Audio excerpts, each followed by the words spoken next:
আলহামদুলিল্লাহ এখন অনেক শান্তিতে আছি, দেশের পরিস্থিতি মোটামুটি নিয়ন্ত্রণের মাঝে আছে। আলহামদুলিল্লাহ এভাবে থাক সারা জীবন কাম্য করি।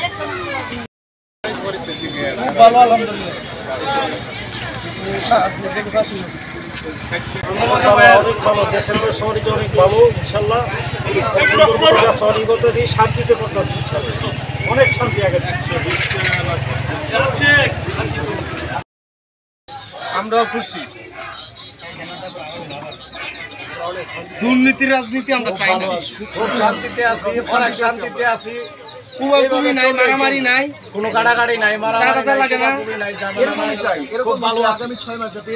এরকমই যেন থাকে। আসসালামু আলাইকুম। আমরা চাই নির্দলীয় নিরপেক্ষ একটা সরকারের অধীনে নির্বাচন।